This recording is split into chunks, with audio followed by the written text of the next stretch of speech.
अस्सलाम वालेकुम students. Today we will discuss orthogonality. अच्छा, डेट है 26, ठीक है 26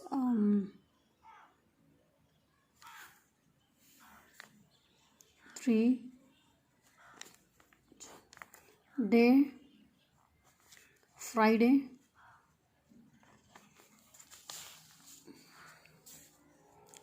अच्छा जी, तो आज जो हम डिस्कस कर रहे हैं वो है ऑर्थोगोनलिटी। ये सेकंड ऑनलाइन लेक्चर है।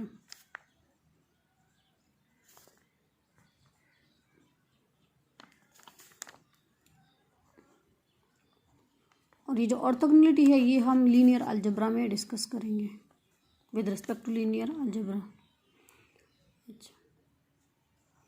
अच्छा, पहले हम डिस्कस करते हैं कि ऑर्थोगोनलिटी असल में मैथ्स में मतलब हम ऑर्थोगोनलिटी किसे कहते हैं, ठीक है। सो मैथ्स में जो है ऑर्थोगोनलिटी का जो मतलब है वो ये है कि मेरे पास जो है फॉर एग्जांपल डायग्रामेटिकली हम करते हैं ना ऑर्थोगोनल इन मैथ्स। अच्छा, मैथ्स में ऑर्थोगोनल क्या है कि मेरे पास दो वेक्टर्स है, ठीक है, दो वेक्टर्स है, एक है v1 दूसरा है v2, ठीक है। और इन दोनों को जब हम डायग्रामेटिकली ड्रॉ करेंगे तो वो इस तरह ही ड्रॉ करेंगे कि इन दोनों वेक्टर्स का जो इंटरसेक्शन पॉइंट होगा वो इस फॉर्म में होगा कि वो बिल्कुल इस तरह फिक्स होगा कि एक जो है हॉरिजॉन्टली होगा और एक जो है वर्टिकली होगा, मतलब एक दूसरे को जब परपेंडिकुलर होगा तो तब जो है इसको हम ऑर्थोगोनल कहेंगे मैथ्स में, ठीक है। कि मेरे पास दो वेक्टर्स जब परपेंडिकुलर होंगे दोनों में जो एंगल होगा वो 90 डिग्री का होगा तो हम इसे क्या कहते हैं, ऑर्थोगोनल कहते हैं। सिंपल मैथ्स में जो है इसे हम ऑर्थोगोनल कहते हैं। और ऑर्थोगोनलिटी पर लीनियर अलजेब्रा में जब हम इसे डिफाइन करेंगे तो इससे रिलेटेड बहुत से टॉपिक्स हैं। पहले हम उन्हीं टॉपिक्स को डिफाइन करेंगे, इसके बाद हम आएंगे ऑर्थोगोनलिटी की तरफ, ठीक है। सो पहले हम स्टार्ट कर रहे हैं कि ऑर्थोगोनलिटी इनर प्रोडक्ट में असल में है क्या, और पहले हम डिफाइन करेंगे कि इनर प्रोडक्ट क्या है। मतलब ऑर्थोगोनलिटी में जो भी चीज़ें फिर एक्सप्लेन होगी बाद में तो फिर आप लोग को समझ नहीं आएगी, तो इसलिए हम पहले इस तरह कर लेते हैं कि उन्हीं टॉपिक्स को उन्हीं टर्म्स को हम पहले डिफाइन कर लेते हैं, उन्हीं को समझ लेते हैं, तब जो है आप लोगों को ऑर्थोगोनलिटी अच्छी तरह समझ आ जाएगी, ठीक है। सो पहले आते हैं इसकी तरफ, इनर प्रोडक्ट की तरफ। कुछ टर्म्स जो बाद में ऑर्थोगोनलिटी में आएगी तो उसी को हम पहले ही डिफाइन कर लेते हैं कि व्हाट इज़ इनर प्रोडक्ट, ठीक है। अच्छा, इसके बीच एंगल पर क्या होगा। अच्छा, फिर जो है और चीज़ें क्या, मतलब हम क्या डिस्कस करेंगे, इस तरह हम लीनियर कम्बिनेशन को डिस्कस करेंगे।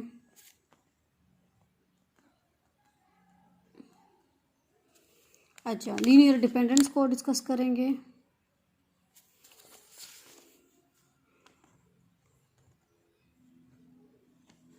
लीनियर इंडिपेंडेंस को डिस्कस करेंगे।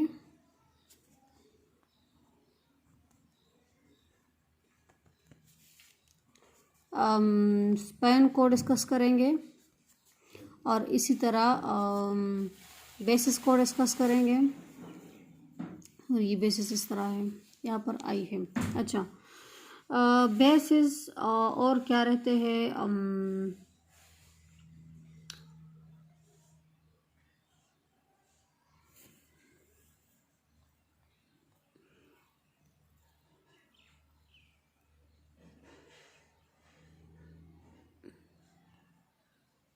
स्टैंडर्ड एलिमेंट्स क्या है, ये सब कुछ हम ऑर्थोगोनलिटी में डिस्कस करेंगे। तो पहले हम इन्हीं टर्म्स को समझते हैं कि ये असल में है क्या, ठीक है।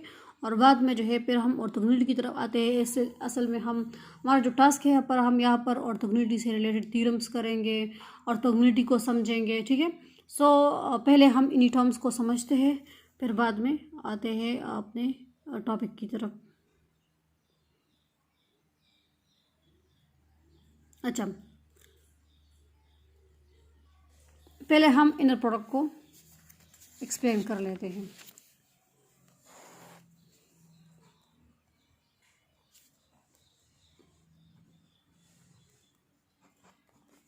इनर प्रोडक्ट क्या है, रिमाइंडर करें,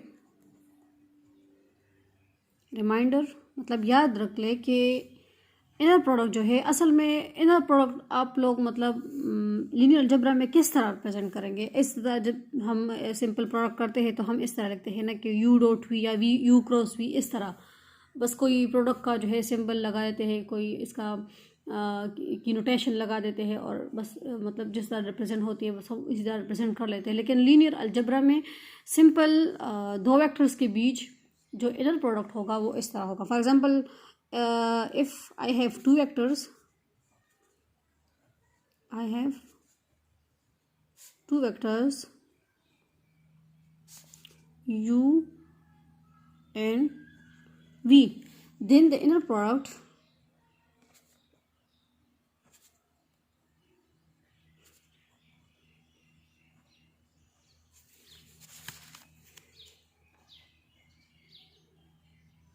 between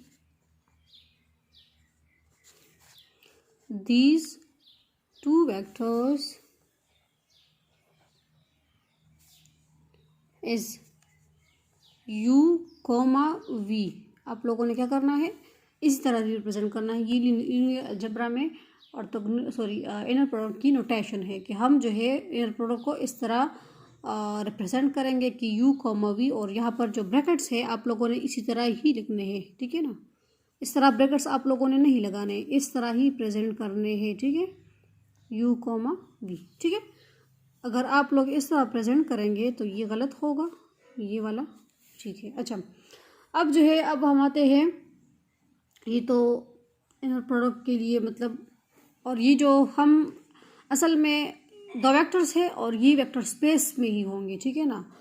मतलब जब हम इसको किसी इनर की दो वेक्टर्स के बीच इनर प्रोडक्ट लेंगे on vector space V, vector space के लिए हम इस तरह कैपिटल वी रिप्रेजेंट करते थे ना। तो जब हम इसको इनर प्रोडक्ट लेंगे between the two vectors on the vector space V, ये क्या है, वेक्टर स्पेस है। ये टॉपिक थोड़ा सा मुश्किल नहीं है लेकिन आप लोगों ने अच्छी तरह समझ, मतलब थोड़ा सा खैर आप लोग के लिए न्यू है। जब आप लोग इसी को अच्छी तरह समझेंगे तो आप लोग जो है फिर मतलब ये आप लोग को बिल्कुल इजी लगेगा, ठीक है ना। लेकिन आप इस तरह जो है आप लोगों ने बिल्कुल भी घबराना नहीं है, ठीक है। ये टॉपिक थोड़ा सा कॉम्प्लिकेटेड भी नहीं कह सकते, न्यू है बस सिंपल, ठीक है, क्योंकि ये चीज़ें आप लोग के लिए बिल्कुल न्यू है। आप लोगों ने ना तो लीनियर अलजेब्रा पढ़ी है, मतलब इसी से रिलेटेड बहुत सी चीज़ें हैं, पहले वो समझने बाद में जो है हम ऑर्थोगोनैलिटी की तरफ आते हैं, तो इसलिए थोड़ी सी जो है आप लोग को प्रॉब्लम्स का सामना करना पड़ेगा। लेकिन आप लोग खैर फ़िक्र ना करें, मैं इंशाल्लाह आप लोग को बिल्कुल इजी वे में समझाऊंगी। अच्छा, सो ये जो है इनर प्रोडक्ट जो है हमारे पास इस तरह मतलब डिफाइन होती है। अच्छा, एक और इसके बाद जो एक और टर्म था वो ये था कि इसका नॉर्म क्या होगा। इनर प्रोडक्ट के बाद जो है नॉर्म भी हमने डिफाइन करना है, ठीक है ना। नॉर्म हमने इसी वेक्टर्स के लिए ही डिफाइन करना है, इस तरह जिस तरह मैंने कहा था कि एंगल्स हम फिर डिफाइन करेंगे। अच्छा, एक और टर्म एंगल्स के बाद रहता है, वो है डिस्टेंस, कि इनके मतलब डिस्टेंस फिर क्या होंगे, इनर प्रोडक्ट, ठीक है ना। इनर प्रोडक्ट असल में जो इनर प्रोडक्ट है, ये जो टॉपिक्स है ना, नॉर्म, एंगल्स, डिस्टेंस, ये इनर प्रोडक्ट के ही टॉपिक्स है, मतलब ये सब topics of the inner product है। ये जो है ये टॉपिक, ये बड़ा टॉपिक है। असल में जो इनर प्रोडक्ट है ये ऑर्थोगोनैलिटी में बार बार डिफाइन होता है, क्योंकि ऑर्थोगोनैलिटी जब हम स्टार्ट लेते हैं उसकी तो वो इनर प्रोडक्ट से ही लेते हैं, ठीक है ना। तो इनर प्रोडक्ट में ये सब टॉपिक्स है, नॉर्म, एंगल्स, डिस्टेंसेस, तो इसको आप लोग इसी तरह ही करते हैं कि मतलब ये इनके सब टॉपिक्स में ही आ जाते हैं। सो पहले आप लोगों ने क्या करना है, इनर प्रोडक्ट को समझना है, तो इनर प्रोडक्ट की रिप्रेजेंटेशन हो गई। अब हम आते हैं इसी वेक्टर्स की नॉर्म की तरफ, कि इसी वेक्टर्स का नॉर्म क्या होगा फिर, ठीक है ना, या लेंथ, ठीक है, क्योंकि मैंने आप लोगों को नॉर्म समझाया है, ये अलग टॉपिक है, मैंने आप लोगों को मतलब चीज़ें समझाई है। सो इसका नॉर्म क्या होगा, नॉर्म मतलब लेंथ क्या होगा, ठीक है ना। सो लेंथ हमारे पास जो है या नॉर्म, फॉर एग्जांपल अगर ये दो वेक्टर्स जो है u और v, अगर ये वेक्टर सेम है, दोनों जो है मतलब u भी v है, v तो अपनी जगह v होगा, लेकिन अगर u भी v है, सिंपल अगर आप लोग लिख ले कि u is equal to v, दोनों वेक्टर सेम है। सो फिर यहाँ पर हम क्या करेंगे, इन्हीं दो वेक्टर्स की जगह हम एक वेक्टर रिप्रेजेंट करेंगे। आप लोग की मर्जी, आप लोग u ले ले या v ले ले, लेकिन मैं यहाँ पर v ले लूँगी। ठीक है, ठीक है ना। तो इसका जो नॉर्म होगा फिर, ठीक है ना, वो क्या होगा, वो इस तरह रिप्रेजेंट होगा,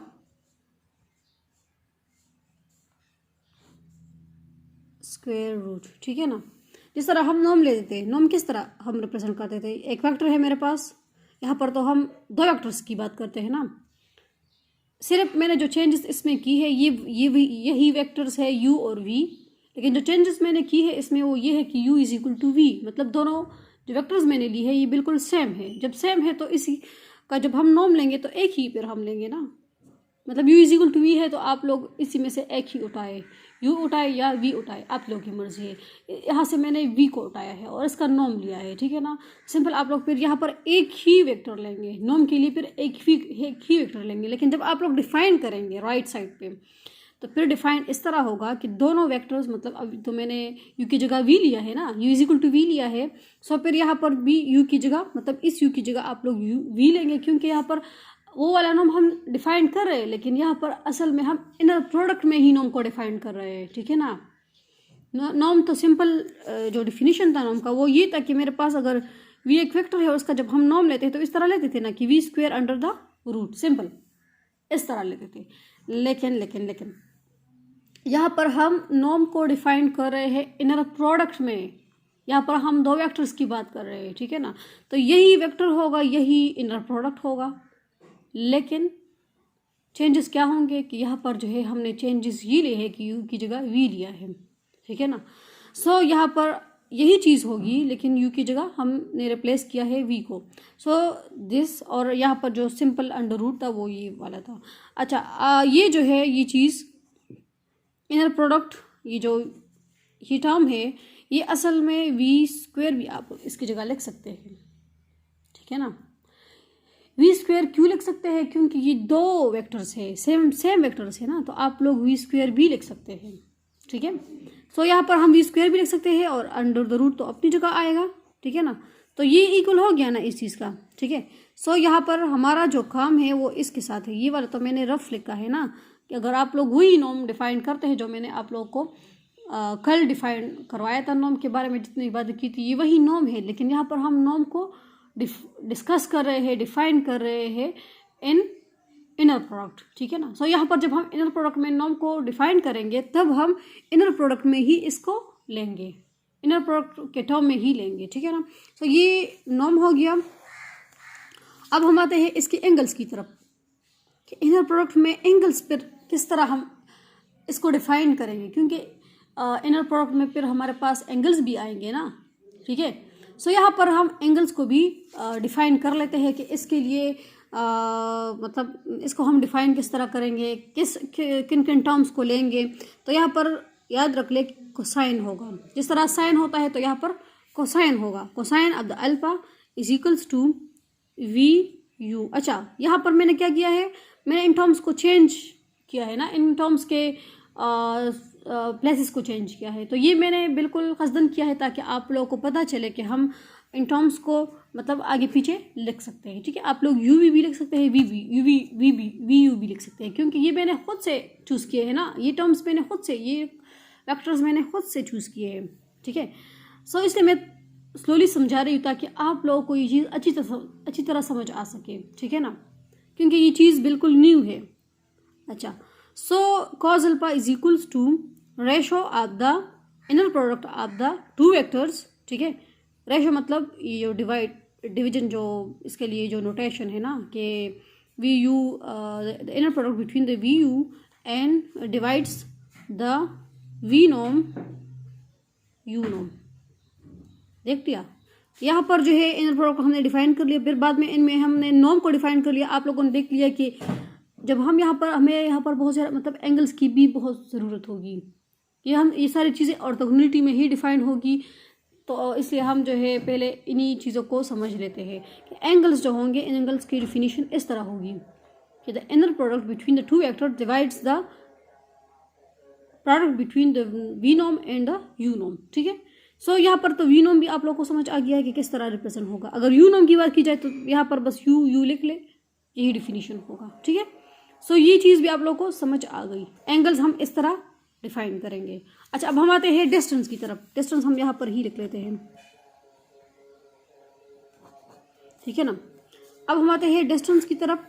तो डिस्टेंस हमारे पास जो है फॉर एग्जांपल दो वेक्टर्स है, तो इसका जो डिस्टेंस होगा, यही वेक्टर्स हम लेते हैं u और v तो जनरली ना, तो इसलिए हम अगर एक ही जगह पर डिफाइन करेंगे इन्हीं वेक्टर्स को, तो फिर हर जगह पर यही वेक्टर्स ही हम डिफाइन करेंगे, ठीक है। सो यहाँ पर अगर हम इन्हीं का डिस्टेंस लेते हैं, तो इसी का डिस्टेंस आप लोग को पता है ना कि डिस्टेंस, नॉर्म, लेंथ, ये सारी चीज़ें एक ही चीज़ें हैं। तो अगर दो वेक्टर्स के बीच हम डिस्टेंस लेते हैं, डिफरेंट वेक्टर्स के बीच, यहाँ पर तो हमने नॉर्म लिया है सेम वेक्टर्स के बीच ना, तो उसी वेक्टर्स को हमने एक ही वेक्टर रिप्रेजेंट कर लिया, इसका नॉर्म। सो यहाँ पर दो वेक्टर्स डिफरेंट हैं, तो जब डिफरेंट है तो इन्हीं का डिस्टेंस फिर क्या होगा, इन्हीं का डिस्टेंस फिर इन्हीं दो के बीच नॉर्म लेंगे, लेकिन इन्हीं दो के बीच हम डिफरेंस लेंगे, इन्हीं दो के बीच हम डिफरेंस लेंगे u माइनस वी। अगर वी यू होता, मतलब इसकी आप लोग प्लेस चेंज करें, तब आप लोग क्या करेंगे, v माइनस यू नॉर्म लिखें, ठीक है ना।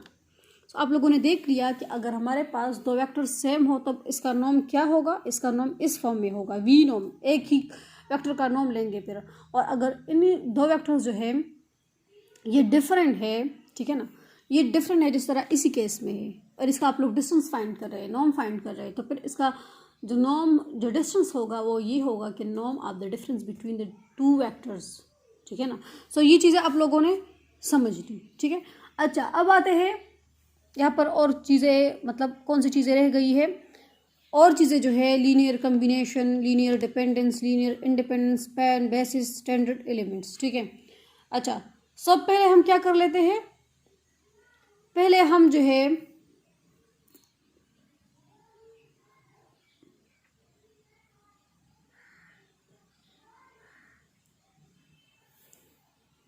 अच्छा पहले हम आते हैं लीनियर कम्बिनेशन की तरफ। ये सारे टर्म्स हम पहले एक्सप्लेन कर लेते हैं, इसके बाद हम ऑर्थोगोनलिटी की तरफ आएंगे, ठीक है ना।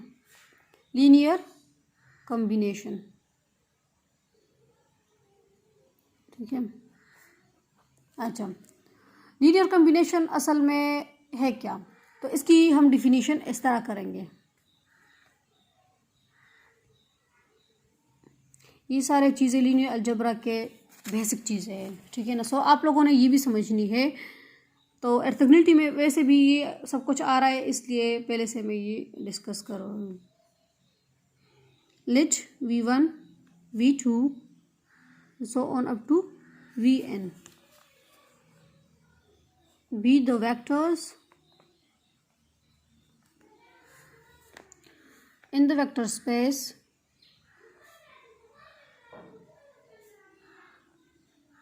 मतलब हम जब भी वेक्टर्स लेंगे तो वेक्टर स्पेस में ही लेंगे, ठीक है ना। आप लोगों ने ये चीज़ें समझ ली है।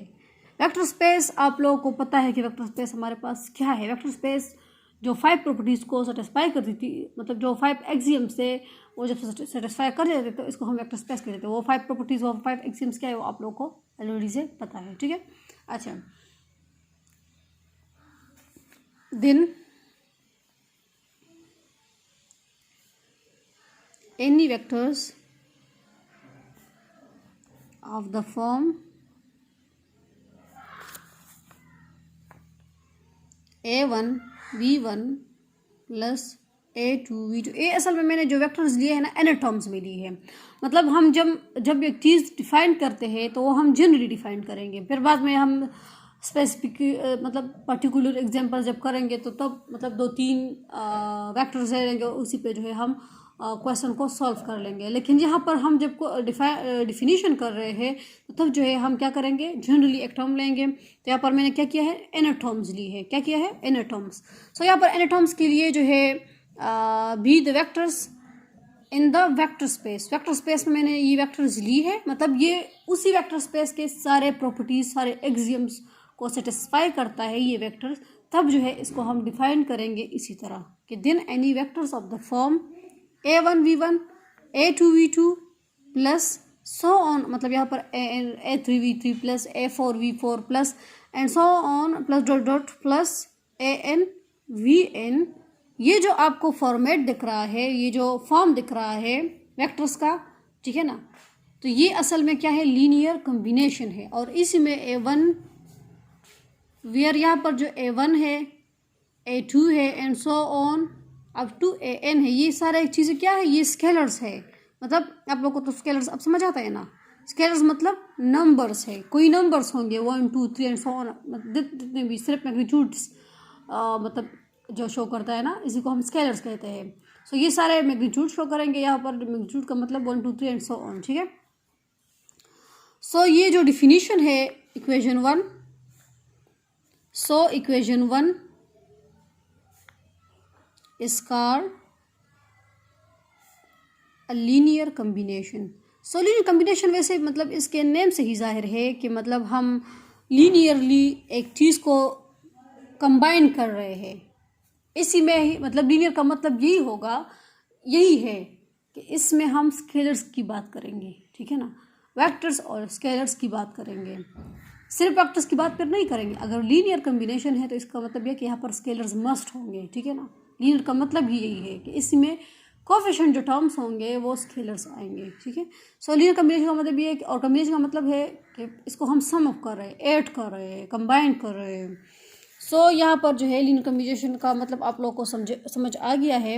It's called a linear combination of V1 V2 up to VN।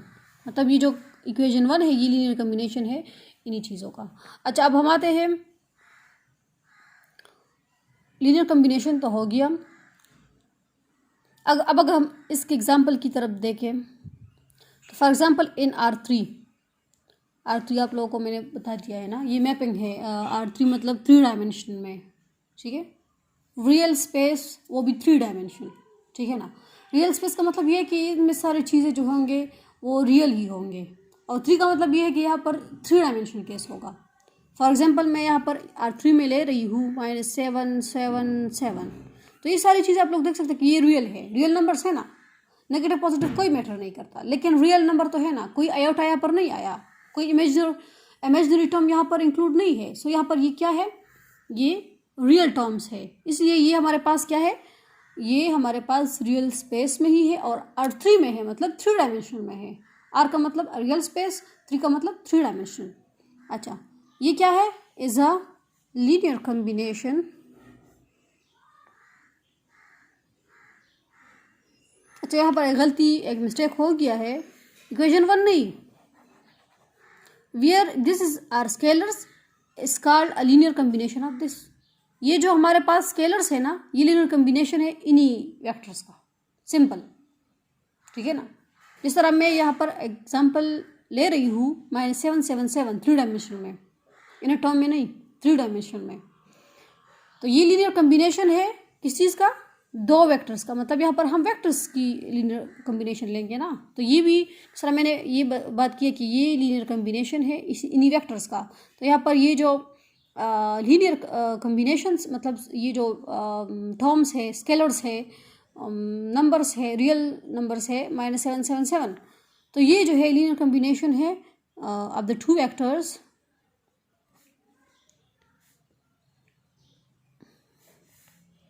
-1 2 4 5 -3 1 2 other vectors. तो यहाँ पर जो है ये -7 7 7 जो है ये एक लीनियर कॉम्बिनेशन है इन्हीं 2 वेक्टर्स का, ठीक है ना। तो अगर हम ये क्लेम करें कि किस तरह जो है ये इन्हीं 2 वेक्टर्स का लीनियर कॉम्बिनेशन है, तो हम इसको सॉल्व करेंगे पहले, ठीक है ना। तो यहाँ पर अगर हम इस क्वेश्चन को सॉल्व करने जाते हैं तब जो है थोड़ा सा और भी मतलब ये क्वेश्चन बहुत ज़्यादा लेंथी हो जाएगा ना, और हमारा काम जो है वो ऑर्थोगोनलिटी के साथ है। सो अगर हम इसको सॉल्व करेंगे तो इस तरह मैं आप लोग को मतलब इसी तरह ही मतलब जल्दी से बता देती हूँ कि किस तरह सॉल्व होगा। आप लोग क्या करेंगे, सिंपल मैं थोड़ा सा आप लोग को हैंड दे देती हूँ, आप लोग खुद सॉल्व करें। फिर कि ये जो है आप लोग पहले इसको रिप्रेजेंट करेंगे, मतलब यहाँ पर आप लोग स्केलर्स ले लेंगे, कुछ स्केलर्स जो कि आप लोग को पता नहीं है कि वो स्केलर्स है क्या, ठीक है ना। स्केलर्स ले लेंगे ए और बी, क्योंकि यहाँ पर दो वेक्टर्स है ना, तो यहाँ पर दो ही स्केलर्स हमारे पास, इसकी रिक्वायरमेंट्स हमारे पास दो स्केलर्स की होगी। तो आप लोग क्या करेंगे, ए लेंगे इसके साथ -1 2, क्योंकि इसको अब हम क्या कर रहे हैं, लीनियर कम्बिनेशन के फॉर्म में लिख रहे हैं, और यहाँ पर हमें बी एक दूसरे स्केलर या A1 A2 की हमारे मतलब यहाँ पर हमने A1 A2 से स्टार्ट किया है ना, तो यहाँ पर आप लोग A1 ले लें, A1 ले लें खैर, ताकि आप लोगों को कोई कन्फ्यूजन ना हो। A1 और दिस वेक्टर ये V1 है ना। पहले मैं इस क्या कर लेती हूँ, A1 जनरल फॉर्म में लिख लूँ ताकि आप लोगों को पता चले ना। हम मेरे पास यहाँ पर दो वेक्टर्स है, तो यहाँ पर दो वेक्टर होंगे, ठीक है ना। और यहाँ पर हमारे पास 3 डायमेंशन के फॉर्म में आया है एक चीज़, तो हम क्या करेंगे, यहाँ पर A1 V1 ले लेंगे और A2 V2, क्योंकि हमारे पास दो वेक्टर्स है। सो A1 अपनी जगह और V1 की जगह हमारे पास -1 2 4 है। थोड़ा सा आप लोग को समझा देती हूँ कि किस तरह जो है ये रिप्रेजेंट होगा इस फॉर्म में। A2 हमारे पास क्या है, अपनी जगह, क्योंकि ये रिक्वायर्ड है हमें, अब मतलब कोई पता नहीं कि A2 यहाँ पर क्या होगा, इसको हम निकालेंगे, सॉल्व करेंगे तो निकालेंगे। अच्छा, V2 यहाँ पर क्या है, 5 -3 1 है, ठीक है। अच्छा, अब हमारे पास जो है ये तो हो गया। अब हम इसको किस तरह सॉल्व करेंगे, इसको हम सब के साथ मल्टीप्लाई कर लेंगे, मतलब इस तरह के -A1 हो जाएगा, 2A1 हो जाएगा, 4A1 हो जाएगा ना, इस तरह। फिर इसको क्लोज कर लेंगे, फिर 5A2, मतलब इस स्केलर्स को हम इस सब के साथ जो है मल्टीप्लाई कर लेंगे, और -3A2 और प्लस कॉमा A2, इस तरह हो जाएगा ना।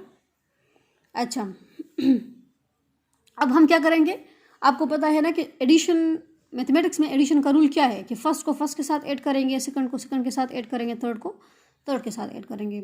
सो ये -A1 + 5A2 है, कॉमा 2A1 -3A2 है, 4A1 ये प्लस है A2, मतलब फर्स्ट को फर्स्ट के साथ, सेकंड को सेकंड, थर्ड को थर्ड के साथ ऐड कर लिया।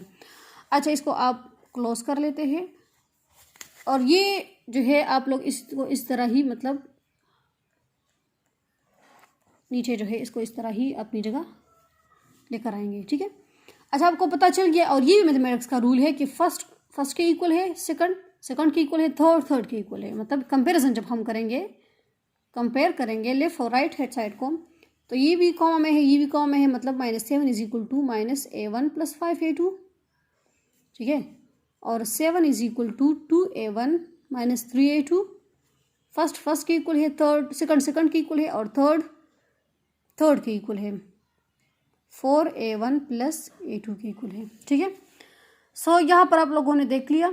अच्छा, अब हम क्या करेंगे, यहाँ पर इन्हीं के इक्वेशंस के एक सिस्टम बनाएंगे, तो इन्हीं इक्वेशन को हम दो को सॉल्व करेंगे, और इसीलिए हमारे पास A1 और A2 की वैल्यू आ जाएगी। तो इन्हीं में से आप लोग को समझा देती हूँ कि किस तरह जो है ये आएगी। अच्छा, इस तरह कर लेते हैं कि सॉल्व कर लेते हैं, और आप लोग को क्वेश्चन इससे रिलेटेड दे देती हूँ, और आप लोग इसको खुद करेंगे फिर, ठीक है। अच्छा, तो ये चीज़ें बहुत ज़्यादा इंपॉर्टेंट है, आप लोगों ने समझनी है।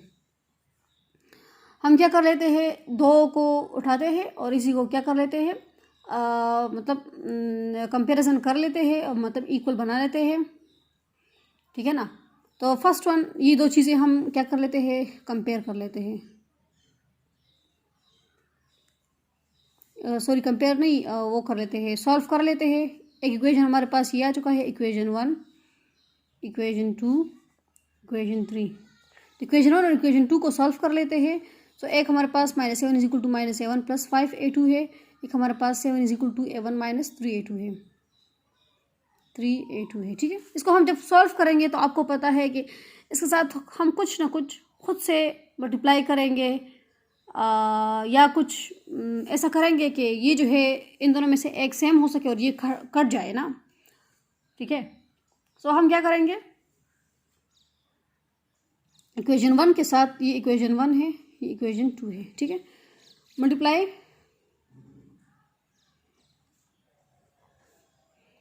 इक्वेशन 1 विद 2, ठीक है। इस तरह 2 नहीं, 2 इस तरह लिख लेता कि आप लोगों को पता कि ये वही 2 है, ठीक है ना।